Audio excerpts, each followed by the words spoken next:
नमः शिवाय। आज हम शिव पुराण के श्री रुद्र संहिता के द्वितीय खंड का 14वां, 15वां व 16वां अध्याय पढ़ेंगे। 14वें अध्याय के मुख्य शीर्षक है दक्ष की 60 कन्याओं का विवाह। ब्रह्मा जी बोले, हे मुनिराज, दक्ष के इस रूप को जानकर मैं उसके पास गया। मैंने उससे शांत करने का बहुत प्रयत्न किया और सांत्वना दी। मैंने उससे तुम्हारा परिचय दिया। दक्ष को मैंने यह जानकारी भी दी कि तुम भी मेरे पुत्र हो। तुम मुनियों में श्रेष्ठ एवं देवताओं के प्रिय हो। तत्पश्चात प्रजापति दक्ष ने अपनी पत्नी के 60 सुंदर कन्या प्राप्त की। तब उनका धर्म आदि के साथ विवाह कर दिया। दक्ष ने अपनी 10 कन्याओं का विवाह धर्म से, 13 कन्याओं का ब्याह कश्यप मुनि से और 27 कन्याओं का विवाह चंद्रमा से करा दिया। दो भूताग्रीज और कृशाश को और शेष 4 कन्याओं का विवाह त्रास्य के साथ कर दिया। इन सब की संतानों से तीनों लोग भर गए। पुत्र पुत्रियों की उत्पत्ति के पश्चात प्रजापति दक्ष ने अपनी पत्नी सहित देवी जगदम्बिका का ध्यान किया। देवी की बहुत स्तुति की। प्रजापति दक्ष की सब नीक स्तुति से देवी जगदम्बिका ने प्रसन्न होकर दक्ष की पत्नी के गर्भ में जन्म लेने का निश्चय किया। उत्तम मुहूर्त देखकर दक्ष पत्नी ने गर्भ धारण किया। उस समय उनकी शोभा बढ़ गई। भगवती के निवास के प्रभाव से दक्ष पत्नी महामंगल रूपिणी हो गई। देवी को गर्भ में जानकर सभी देवी देवताओं ने जगदम्बा की स्तुति की। 9 महीने बीत जाने पर शुभ मुहूर्त में देवी भगवती का जन्म हुआ। उनका मुख दिव्य आभा से सुशोभित था। उनके जन्म के समय आकाश से फूलों की वर्षा होने लगी और मेघ जल बरसाने लगे। देवता आकाश में खड़े मांगलिक ध्वनि करने लगे। यज्ञ की बुझी हुई अग्नि पुनः जलने लगी। साक्षात जगदम्बा को प्रकट हुए देखकर दक्ष ने भक्ति भाव से उनकी स्तुति की। स्तुति सुनकर देवी प्रसन्न होकर बोली, हे प्रजापते, तुम्हारी तपस्या से प्रसन्न होकर मैंने तुम्हारे घर में पुत्री के रूप में जन्म लेने का जो वर दिया था वह आज पूर्ण हो गया है। यह कहकर उन्होंने पुनः शिशु रूप धारण कर लिया तथा रोने लगी। उनका रोना सुनकर दासियां उन्हें चुप कराते हुए वहां एकत्र हो गई। जन्म उत्सव में गीत और उनके वाद्य यंत्र बजने लगे। दक्ष ने वैदिक रीति से अनुष्ठान किया और ब्राह्मणों को दान दिया। उन्होंने अपनी पुत्री का नाम उमा रखा।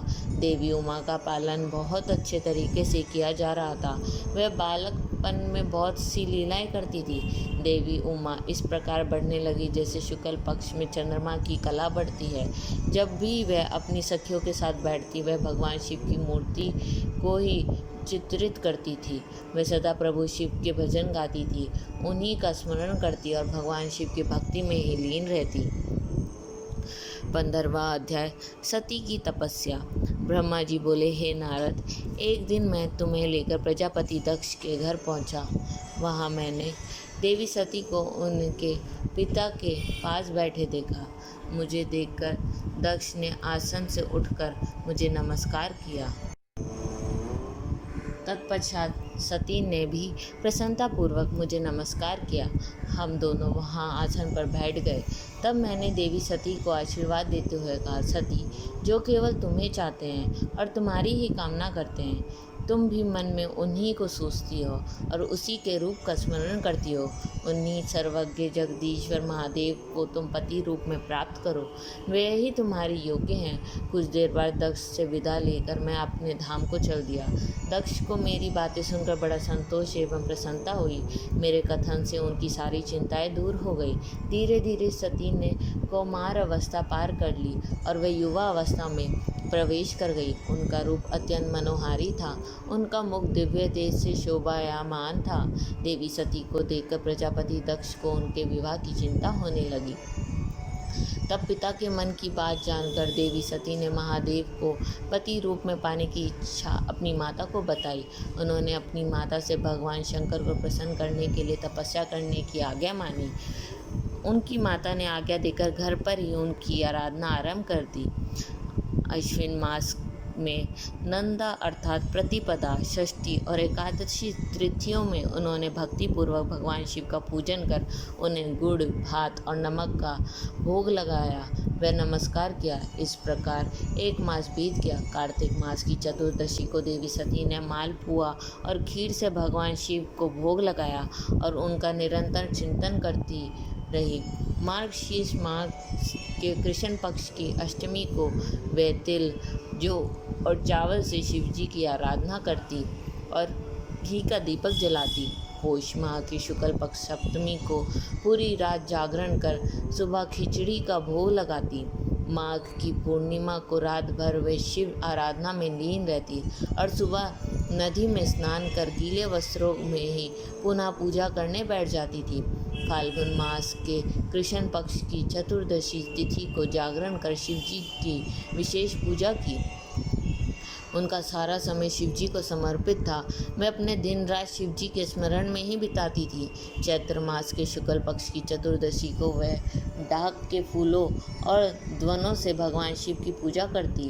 वैशाख माह में वह सिर्फ तिलों को खाती थी। वह नए जौ के भात से शिव पूजन करती थी। ज्येष्ठ माह में वह भूखी रहती और वस्त्रों तथा भटके के फूलों से शिव पूजन करती। आषाढ़ मास के शुक्ल पक्ष की चतुर्दशी को वो काले वस्त्रों और भटके से रुद्रदेव का पूजन करती। श्रावण मास में यज्ञ, पवित्र वस्त्रों तथा कुश आदि से वह पूजन करती। भाद्रपद मास में विभिन्न फूलों व फलों से शिव को प्रसन्न करने की कोशिश करती। वह सिर्फ जल ही ग्रहण करती थी। देवी सती हर समय भगवान शिव की आराधना में ही लीन रहती थी। इस प्रकार उन्होंने दृढ़तापूर्वक नंदा व्रत को पूरा किया। व्रत पूरा करने के पश्चात वे शिव जी का ध्यान करने लगी। वह निश्चित आसन में स्थित हो निरंतर शिव आराधना करती रही। हे नारद, देवी सती की इस अनन्य भक्ति और तपस्या को अपनी आंखों से देखने में विष्णु तथा अन्य सभी देवी देवता और ऋषि मुनि वहाँ गए। वहाँ सभी ने देवी सती को भक्तिपूर्वक नमस्कार किया और उनके सामने मस्तक झुकाए। सभी देवी देवताओं ने उनकी तपस्या को सराहा। तब सभी देवी देवता और ऋषि मुनि मेरे ब्रह्मा और विष्णु सहित कैलाश पर्वत पर पहुँचे। वहाँ भगवान शिव ध्यान मगन थे। हमने उनके निकट जाकर दोनों हाथ जोड़कर उन्हें प्रणाम किया तथा उनकी स्तुति आरंभ कर दी। हमने कहा, प्रभु, आप परम शक्तिशाली हैं। आप ही सत्व, रज और तप आदि शक्तियों के स्वामी हैं। वेद्य त्रिलोक्यत्री आपको स्वरूप है। आप अपनी शरण में आए भक्तों का सदा रक्षा करते हैं। आप सदैव भक्तों का उद्धार करते हैं। हे महादेव, हे महेश्वर, हम आपको नमस्कार करते हैं। आपकी महिमा जान पाना कठिन ही नहीं, असंभव है।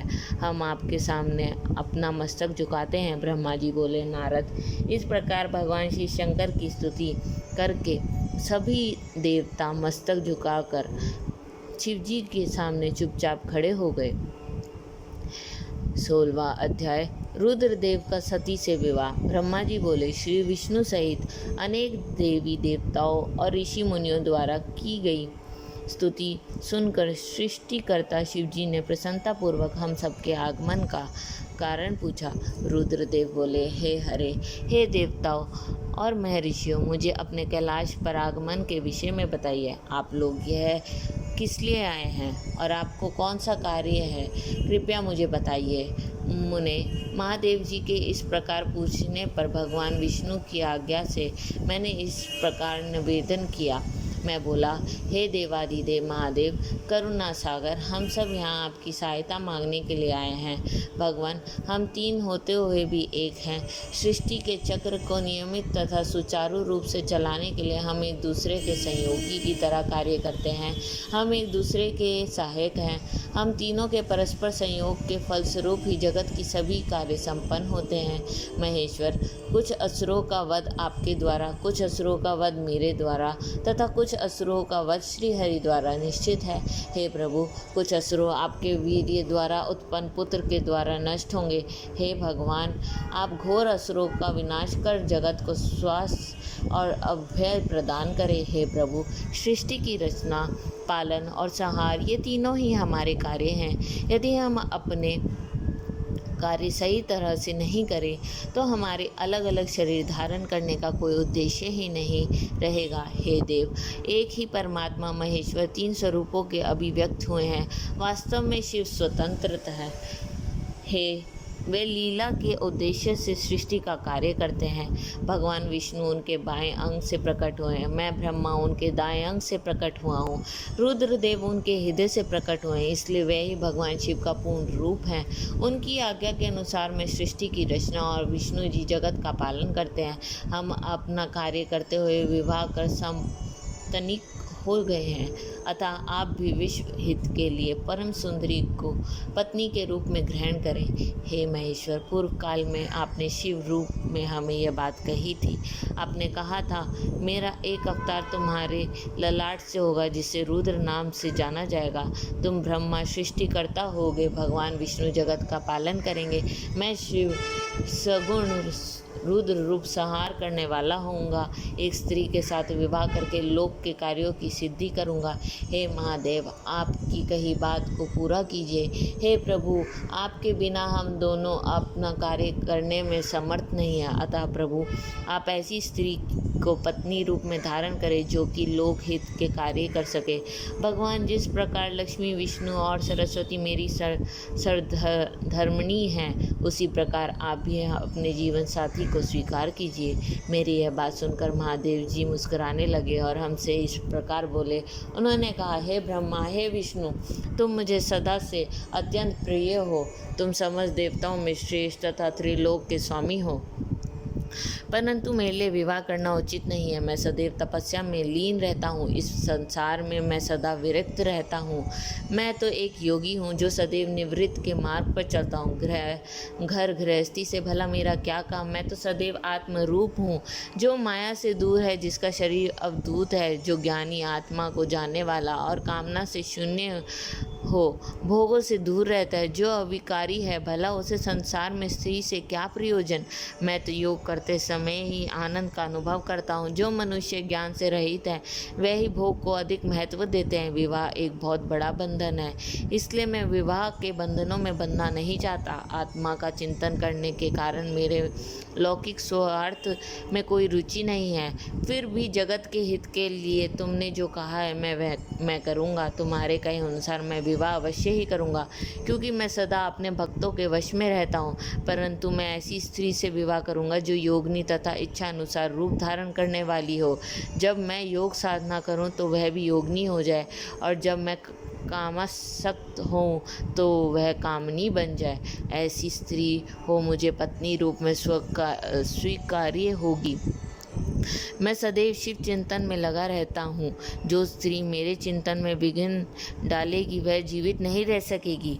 मैं विष्णु और ब्रह्मा हम सब शिव के अंश है, इसलिए हम सदा ही उनका चिंतन करते हैं। उनके चिंतन के लिए मैं बिना विवाह किए रह सकता हूँ, अतः मुझे ऐसी पत्नी प्रदान कीजिए जो मेरे अनुसार ही कार्य करे। यदि वह स्त्री मेरे कार्यों में विघ्न डालेगी तो मैं उसे त्याग दूंगा। विवाह हेतु शिव ने स्वीकृति पाकर मैं और विष्णु प्रसन्न हो गए। फिर मैं विनम्रतापूर्वक भगवान शिव से बोला, हे नाथ महेश्वर प्रभु, आपको जिस प्रकार की स्त्री की आवश्यकता है ऐसी ही एक स्त्री के विषय में सुनो। हे प्रभु, भगवान शिव की पत्नी उमा ही विभिन्न अवतार धारण करके पृथ्वी पर प्रकट होती हैं और सृष्टि के विभिन्न कार्यों को पूरा करने में अपना सहयोग प्रदान करती है। उन्हीं देवी उमा ने लक्ष्मी रूप धारण कर श्री हरि को वरा है, सरस्वती रूप में मेरी अर्धांगिनी बनी है। अब वही देवी लोक हित के लिए अपने तीसरे अवतार में अवतरित हुई हैं। उमा देवी प्रजापति दक्ष की कन्या के रूप में अवतार लेकर आपको पति रूप में पाने की इच्छा के लिए घोर तपस्या कर रही है। उनका नाम देवी सती है। सती ही आपको भार्य होने के योग्य है। वह महातेजस्विनी और आपको पति रूप में प्राप्त करेंगी। हे भगवान, आप उनकी कठोर तपस्या को पूर्ण कि उन्हें फल स्वरूप वरदान प्रदान करिए। उनकी तपस्या का प्रयोजन आपको पति रूप में प्राप्त करना ही है। अतः प्रभु, आप देवी सती की मनोकामना को पूर्ण कीजिए। हम सभी देवी देवताओं की यही इच्छा है। हम आपके विवाह का उत्सव देखना चाहते हैं। आपका विवाह तीनों लोगों को सुख प्रदान करेगा तथा सभी के लिए मंगलमय होगा। तब भगवान शिव बोले, आप सबकी आज्ञा मेरे लिए सबसे ऊपर है, क्योंकि मैं सदैव अपने भक्तों के अधीन हूँ। आपकी इच्छा अनुसार मैं देवी सती द्वारा तपस्या पूरी कर उनसे विवाह अवश्य करूँगा। भगवान शिव के यह वचन सुनकर हम सभी बहुत प्रसन्न हुए और उनसे आज्ञा लेकर अपने अपने धाम को चले गए।